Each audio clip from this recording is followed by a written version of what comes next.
5 minutes? Okay. And Your Honor, this is, and I doubt if I'll take up the entire 15 minutes. I mean, it's fairly simple. This is a question of whether or not Kenneth Street, Mr. Street is a Canadian national. He's a snowbird. Mr. And while Chairman, traveling, I hate to harp on this, but you need to move to your left just a little bit. There you go. is that better, Your Honor? I apologize. And maybe pull it down just a little bit. Yes, Your Honor. There we go. Better? Okay. Yes, sir. Yes, Thank sir. you. I apologize. Anyway, this is a Kenneth Street, who is the defendant in this matter, is a Canadian national. He was traveling between his home in Canada and Florida, and he was traveling back when he was stopped in Chattanooga. There was a sticker, though he wasn't charged with the sticker on his license plate, and the officer went ahead. Checked Mr. Street out. He determined that Mr. Street was DUI, which was later dismissed, and that he had a pain pill they did not have a prescription for, and that he had marijuana. And so Mr. Street was taken into custody at the Hamilton County Jail. He was held there about 12 days, and one of the reasons that it took so long is the pod that he was in, it was during COVID.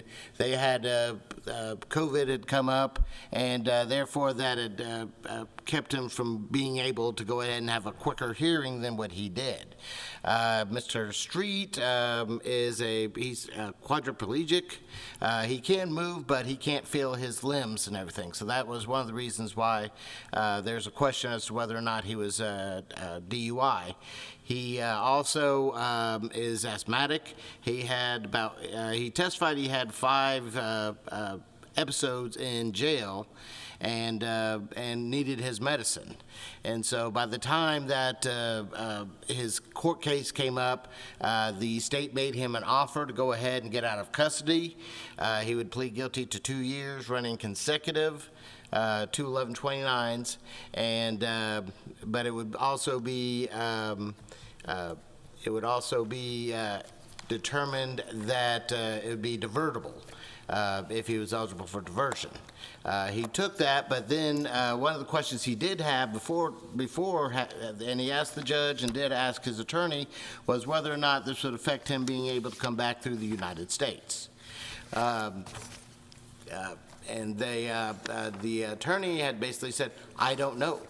You'll have to ask an immigration attorney. But Mr. Street, wanting to get out of custody and everything because he's a 67-year-old man, not exactly made for the rigors of jail. Plus, he'd had numerous, he'd had 5 attacks. He was just needing to get to his medicine, so he pled. 3 days later, after his plea, he went to the judge that had originally had him plead guilty and asked to go ahead and withdraw his plea. He basically, he had stated to the court that he could not go ahead and that he had talked to an immigration attorney. The immigration attorney explained to him that this plea would prevent him from coming back in the United States. Therefore, he had asked, he wanted to go ahead and withdraw it and go ahead and have a regular hearing as to the charges to be able to go ahead and see if he could go ahead and fight these cases. It was determined later on that that judge went ahead and passed it to another General Sessions judge that did not do the plea. That judge, after the arguments, turned him down, said that he had no right to go ahead and withdraw his plea of guilty. Mr. Street, quote, had an attorney appointed for him and asked under the Tennessee Rules of Criminal Procedure 32F, which would allow the withdrawal of the plea. He appealed that up to the criminal court. Judge Patterson heard the case. Judge Patterson upheld the fact that he could not go ahead and withdraw his plea. And now we're before the court here. Well, there's a question about that, Mr. McDougall. Yes, Your Honor. And I'm, out of professional courtesy, allowed you to lay the groundwork for this. You have never responded to the state's position that we should dismiss this appeal for inadequate briefing. And why, so I'm really interested in hearing from you of why we should not just dismiss this appeal for inadequate briefing. I apologize, John. I thought I had gone ahead and responded to it. Matter of fact, the state made a second request. They made the first request, and Judge Greenholz basically held that I did go ahead and did make an answer, did adequately brief it, and therefore I needed to go ahead and turn down the state's motion. The state filed Was that your second brief, or was that your first brief that Judge Montgomery dismissed? I don't think that the first brief was, there was a problem with the brief that was sent in. It didn't properly go through, so I resubmitted the brief, and the... What do you mean by it didn't properly go through? Through the computer, I went ahead and typed it out, did a PDF. The PDF did not properly translate to TrueFile, which is how I filed the brief. Well, it also referenced issues not even involved in this case, and parties not even involved in this case. That's correct, Your Honor. It was the wrong brief. That it was one where I had PDF, and when I sent it in, then it turned out that it was not the proper brief. I then later on did send in the proper brief, which the state did go ahead and answer, but the second brief, because the first brief was not the correct brief. And so once I was notified of that, I sent in the correct brief, and that's been filed and that had been filed. And wasn't it filed late as well? Yes, but I asked to file the brief late, and that was granted. Okay. And then once the state filed their brief, I filed a response brief. I've seen that. Okay. That's on December 26th. Yes, Your Honor. Do you think that your latest briefs adequately follows our rules for a proper brief? I believe so. If it's the one we're talking about, Your Honor, I believe that it was that it states what the arguments are in this case. In which case, we're arguing under Tennessee Rules of Criminal Procedure 32F. We also argued State versus Peel. We argued State versus Crow, and we also argued Padilla versus Kentucky. So we did argue that, and and I think that adequately was. I mean, I apologize that there was a error with the filing, because it wasn't the brief it was a different brief, not Mr. Spreet's brief. But this one was the proper brief, and the state did receive it, and then responded to it, and then I went ahead and did a response brief to them. Okay, go ahead, sir. And this case follows Padilla versus Kentucky pretty much closely. In that case, that was where you had somebody that was he was not properly informed of the immigration portion, and found out that he was going to be deported because what he pled guilty to would go ahead and have him removed from the country. And in this case, Mr. Street actually went ahead and questioned his attorney.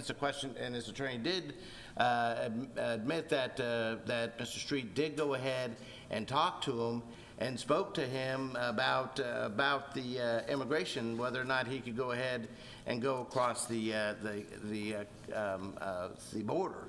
And at this point, Mr. Street cannot go across the border because of what he's pled guilty to. That was one of the reasons, because once he spoke to the immigration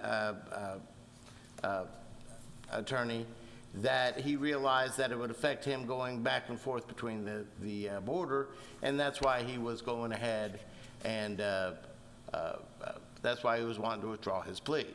And that's why he's gone ahead and appealed it up to this point, because in this case, he wants to go ahead and have his time in court. One of the reasons that he went ahead and pled guilty before was he was not getting his medication. He's in jail. He's a 67-year-old man. he would prefer, and he's also got medical problems, and he wished to go ahead and get out of custody. But, which is one of the reasons why he went ahead and was asking to go ahead and withdraw it, and that's what Rule 32F, that's what it's there for.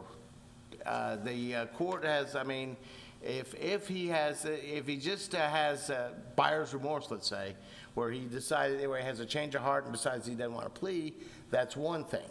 But if he goes ahead and determines that that this is going to affect him being able to go across the border, and that he does not wish that, and he wishes to go ahead and withdraw his plea and deal with the two simple possessions, the possession of marijuana, the possession of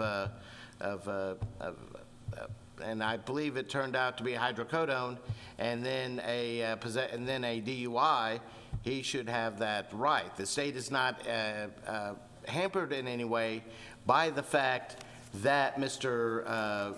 Street wishes to go ahead and withdraw that. As a matter of fact, in the plea papers that Mr. Street signed, it says that this settles everything, but it also says that if it's withdrawn, that everything that was dismissed, and the DUI was dismissed in this case, can be brought up later on.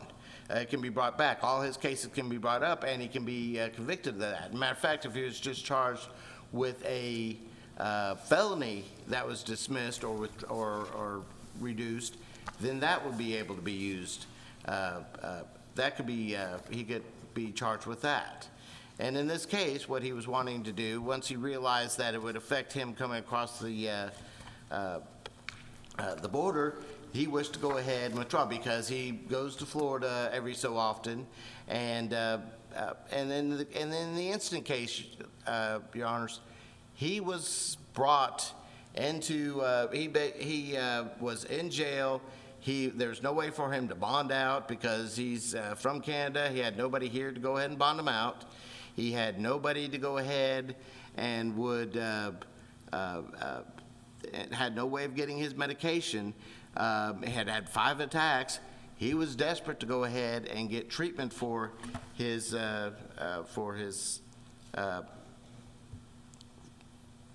to take his medicine for his asthma.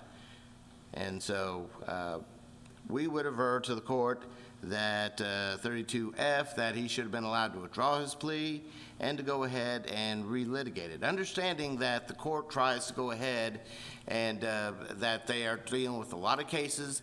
They do not want every person that has pled to go ahead and go back to the court and say, we want to go ahead and withdraw.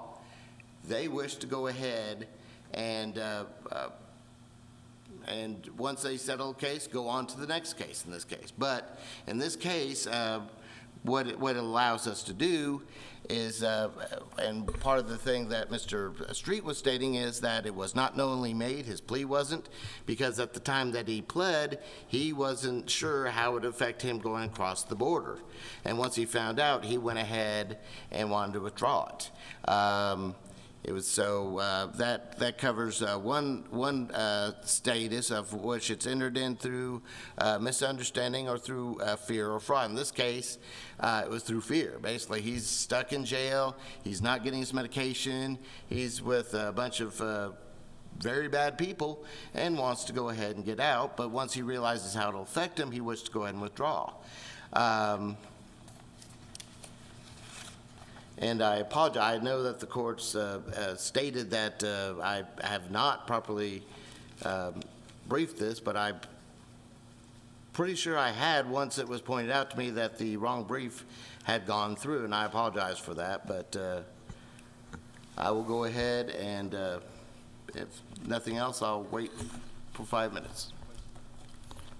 Yes, sir. Thank you. General?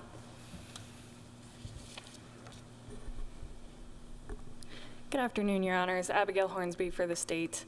This court should dismiss the defendant's appeal because he has waived his claim by failing to comply with the rules of appellate procedure, and his reply brief did not cure those issues.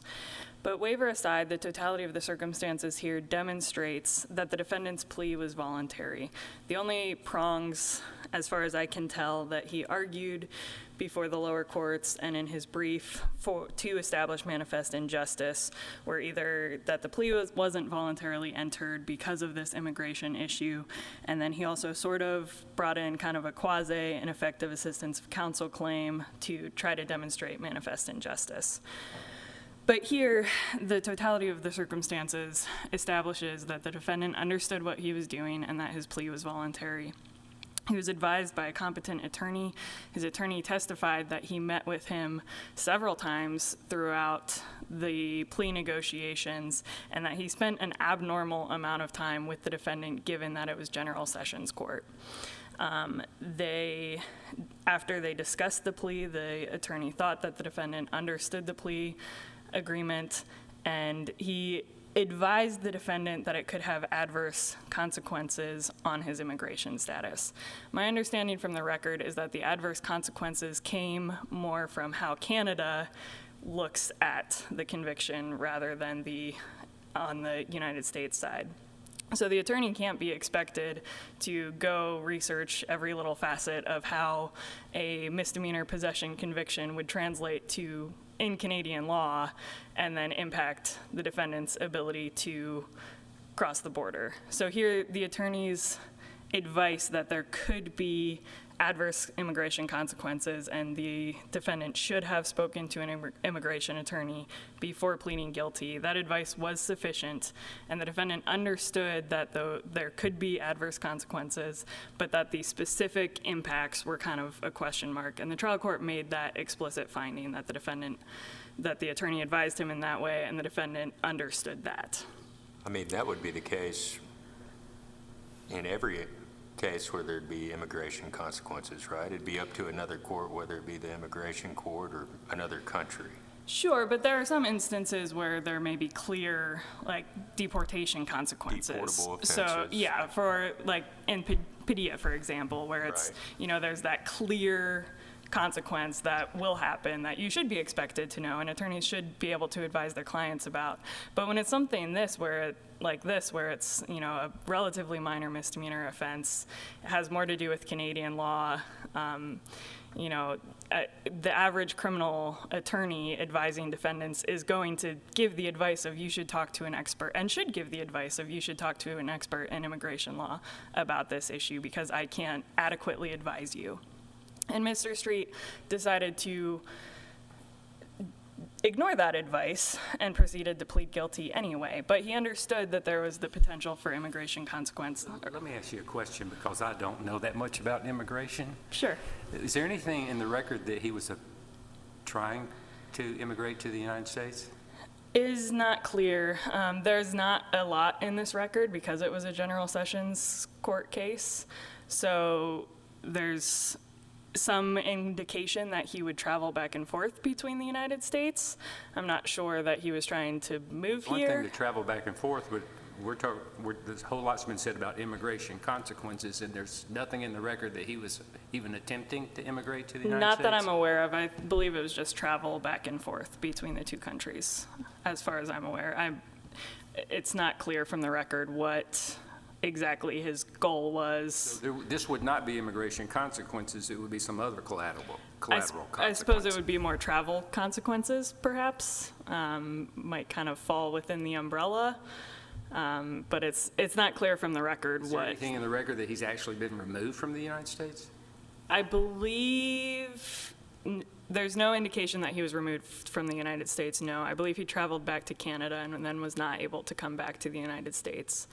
But I think it had to do, it's not clear from the record. I don't want to improperly speculate about. You think he's back in Canada? Yes, Okay. As far as I know, because there was a later hearing where he appeared over Zoom, and I believe he was in Canada for that hearing, but it's not clear, Your Honor. The attorney also, in addition to thoroughly advising the defendant about the plea agreement, he testified that, in this case, there was a normal plea colloquy. He discussed the kind of general standard of practice in General Sessions Court. And he recalled that either the court asked the defendant specifically if he was entering the plea knowingly and voluntarily, or the court made that specific finding.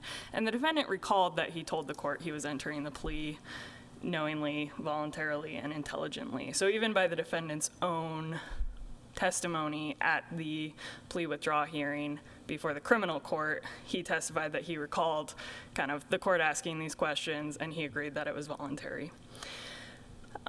So the defendant here has failed to establish sufficient grounds to withdraw his plea. There's no manifest injustice, and the trial court properly denied his request to withdraw.